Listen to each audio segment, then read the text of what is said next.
యుద్ధ పరిస్థితులు ఉన్నప్పటికీ బంగారం ధరలు ఎందుకు పడిపోతున్నాయి? మార్కెట్లో జరుగుతున్న ఈ అసాధారణ మార్పు వెనుక అసలు కారణాలేంటి?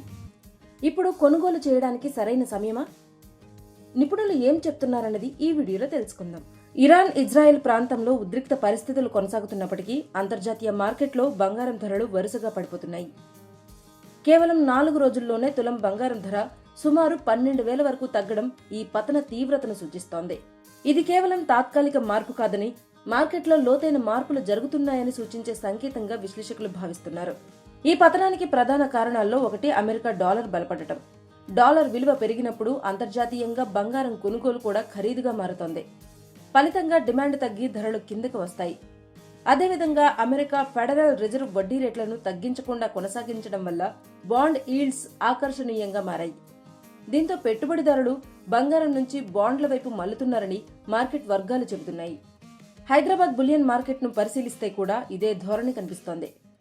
ప్రస్తుతం 24 క్యారెట్ల బంగారం 10 గ్రాములకు 1,45,970 రూపాయల వద్ద ఉండగా 22 క్యారెట్ల బంగారం 1,33,800 స్థాయిలో ఉంది.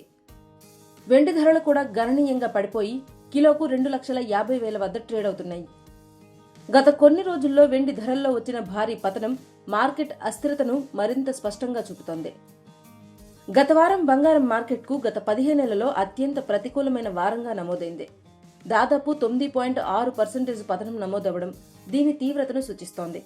ఇదే ధోరణి కొనసాగితే 2008 ఆర్థిక సంక్షోభం తర్వాత మరోసారి గోల్డ్ మార్కెట్కు గడ్డుకాలం ఎదురయ్యే అవకాశం ఉందని నిపుణులు అంచనా వేస్తున్నారు. అయితే దీన్ని పూర్తిగా నెగటివ్గా మాత్రమే చూడాల్సిన అవసరం లేదని నిపుణులు చెప్తున్నారు.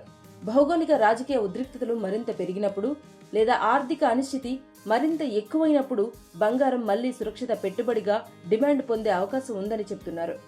అందువల్ల ప్రస్తుత పతనాన్ని కొంతమంది పెట్టుబడిదారులు దీర్ఘకాలిక అవకాశంగా కూడా పరిశీలిస్తున్నారు.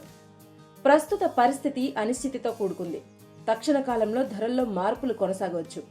అయితే దీర్ఘకాలిక పెట్టుబడిదారులు పరిస్థితుల్ని సమగ్రంగా అంచనా వేసుకుని నిర్ణయం తీసుకోవడం ఉత్తమమని నిపుణులు సూచిస్తున్నారు.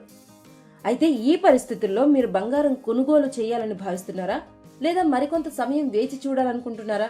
మీ అభిప్రాయాన్ని కామెంట్ రూపంలో తెలియజేయండి.